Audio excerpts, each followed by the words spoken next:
ক্যান্সারে আক্রান্ত হওয়ায় অসহায় সাবিনাকে ছেড়ে গেছে তার স্বামী। এমনকি তিনি বিয়ে করেন সাবিনার ছোট বোনকে। একদিকে অসুস্থতা, অন্যদিকে স্বামীর এমন অবহেলা, সবকিছু সহ্য করেও শুধুমাত্র বৃদ্ধা মা ও 2 সন্তানের জন্য বেঁচে থাকতে চান অভাগী সাবিনা খাতুন।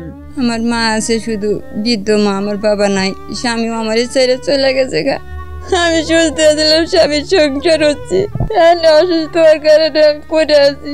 আমার ভালো লাগে না। একসময় যে সাবিনা গার্মেন্টসে চাকরি করে চালিয়েছেন সংসার, এখন তারই দেখাশোনা করেন বৃদ্ধা মা ফুলমালা।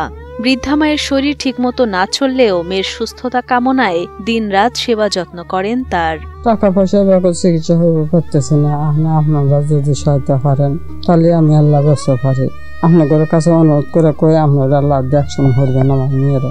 বাবার মৃত্যুর পর খুব অল্প বয়সেই সংসারের দায়িত্ব নিজের কাঁধে তুলে নেন সিরাজগঞ্জ সদর উপজেলার রতনকান্দি ইউনিয়নের ফুলবয়রা গ্রামের সাবিনা খাতুন। এক পর্যায়ে বিবাহ বন্ধনে আবদ্ধ হন তিনি। তাদের ঘরে একে একে জন্ম নেয় 2টি সন্তান। সে সময়ও গার্মেন্টসের কাজ করতেন সাবিনা। চাকরি, সন্তান বড় করে তোলা, সংসারের সব কাজই করেছেন সমান তালে। তবে ভাগ্যের নির্মম পরিহাসে 3 বছর আগে তার শরীরে ধরা পড়ে ক্যান্সার। তারপর থেকে 2 সন্তান ও বৃদ্ধা মাকে নিয়েই কাটছে সাবিনার জীবন। চাকরি করার অবস্থায় আমার শরীরে ব্যথাটা অনুভব করি। অসুস্থ, আমি সুস্থ হতে পারি না। পরে আমি দেশে চলে এসে বগুড়া হসপিটাল আমি ভর্তি হই। ভর্তি হওয়ার পর ট্রিটমেন্ট নেওয়ার পরে শুনি যে আমার ক্যান্সার।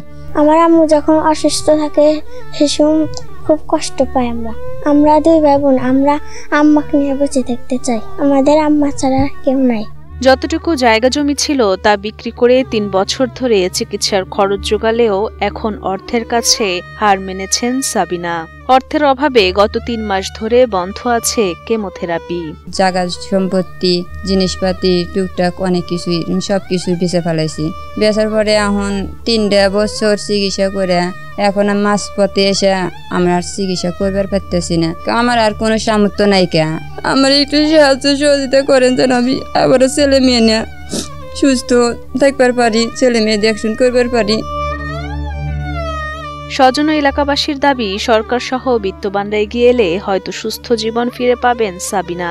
সেই সাথে 2টি সন্তানও বেড়ে উঠবে মায়ের স্নেহে। দেশবাসীর কাছে আমার আকুল আবেদন, যে যাই পারেন কিছুটা সাহায্য করেন, তাহলে হয়তো ওর 2টা বাচ্চা আছে, বৃদ্ধ মা আছে, তাহলে একটু চিকিৎসা করে ভালোভাবে বাঁচতে পারবে। 3-4 মাস ধরে চিকিৎসা বন্ধ আছে টাকার অভাবে।